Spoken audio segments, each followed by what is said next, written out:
Уважаемые участники судебного заседания, мы выслушали позиции сторон, пояснения представителей государственных органов, привлеченных по данному делу в качестве третьих лиц. На этом исследование материалов по делу Мацахова Самата Аскаровича считается оконченным. Предоставляется право заключительной речи. Самат Аскарович, прошу, пройдите к трибуне.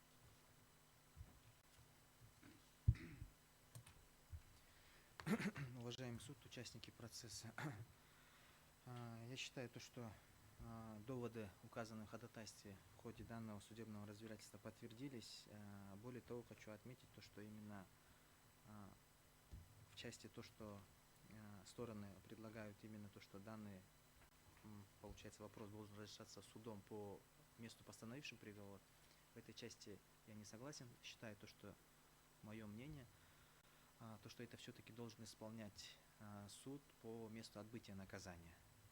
Так как даже представитель службы исполнения наказания указал что именно относительно срока, отправки материалов, пока они придут, пока назначат, в этой связи нарушаются права лиц осужденных, которые, получается, пересиживают свой срок.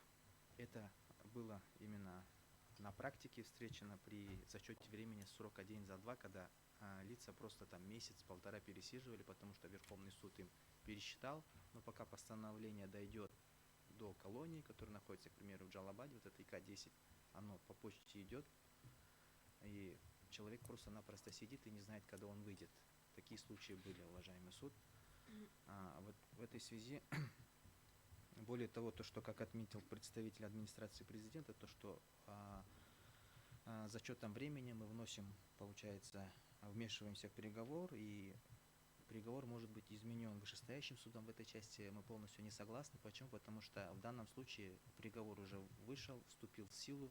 Мы обращаемся, уважаемый суд, не как отметил, что изменить приговор, это в данном случае мы обращаемся, если просим изменить, пересмотреть, это будет апелляционная жалоба, либо кассационная жалоба. Мы обращаемся, уважаемый суд, на стадии исполнения приговора, который с заявлением пересчитать. В данном случае суд что делает? Он рассматривает по заявлению и выносит постановление. На основании постановления засчитать срок, уважаемый суд. Он не вносит изменения в сам приговор. Здесь, получается, мы считаем что немножко пошло подмена понятий. В этой связи мы все-таки, уважаемый суд, считаем что наши доводы обоснованы и просим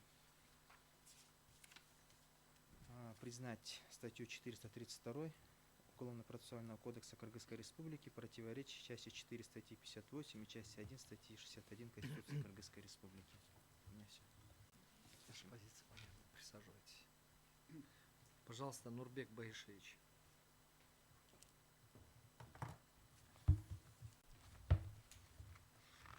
Уважаемый Конституционный суд, уважаемые участники судебного заседания, мы внимательно ознакомились с позициями представителей государственных органов и отмечаем следующее.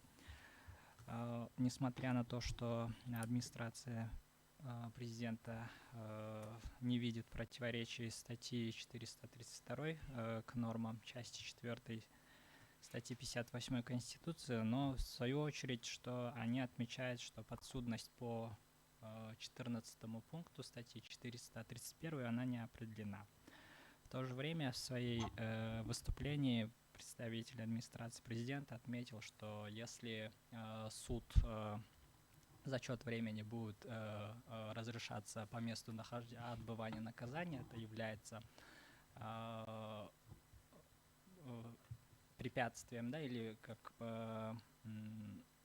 это приводит к изменению приговора, но в то же время 431 статья, здесь предусматривает, к примеру, пункты, допустим, подпункт 1 это замена наказания, часть 2, подпункт 2 об определении места отбывания наказаний, тоже оно разрешается по месту отбывания судом по месту отбывания наказаний, либо, к примеру, об изменении вида исправительного учреждения, то есть в данном случае тоже здесь по логике это же тоже можно приравнять к изменению приговора, либо вмешательства суда, постановившего приговор. Также получается,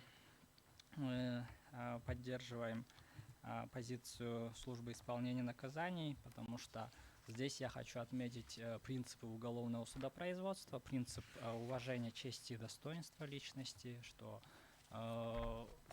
человек не должен подвергаться каким-либо незаконным действиям, при этом он не должен находиться под он не должен быть незаконно лишен свободы. В этом случае, получается, необходима эффективная и быстрая реабилитация, может быть, восполнение его прав, да, и освобождение. Также, получается, хочу отметить о том, что многие представители государственных органов определяют, что нет противоречия, но есть пробел, но в свою очередь правовая неопределенность, она характеризуется в виде состояния правового регулирования, при котором отчетливо наблюдается наличие пробелов. И этот пробел приводит к тому, что человек, он пересиживает, то есть вот эти механизмы, они эффективно не срабатывают. Также, получается, хочу отметить, что часть 4 статьи 17 Конституционного закона о Конституционном суде Кыргызской Республики определяет, что Конституционный суд выносит акты по предмету заявленного ходатайства, затронутого в обращении, лишь той части нормативно-правового акта, конституционность которой подвергается сомнению. Таким образом, предметом рассмотрения в данном судебном заседании является статья, нормативное положение статьи 432 УПК КР, и просим признать нормы 432 УПК КР противоречащим части 1 статьи 58 и статьи 68 Конституции Кыргызской Республики. Извиняюсь, 61. Присаживайтесь. Самат Кыштыбекович, вам предоставляется право заключительной речи.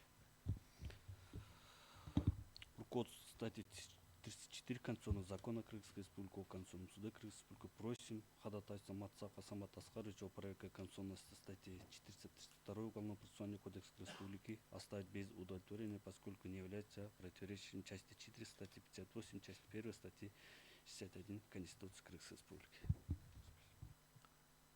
Присаживайтесь.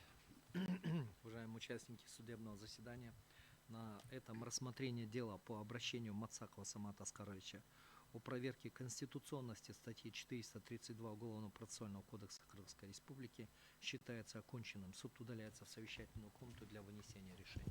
Прошу всех встать.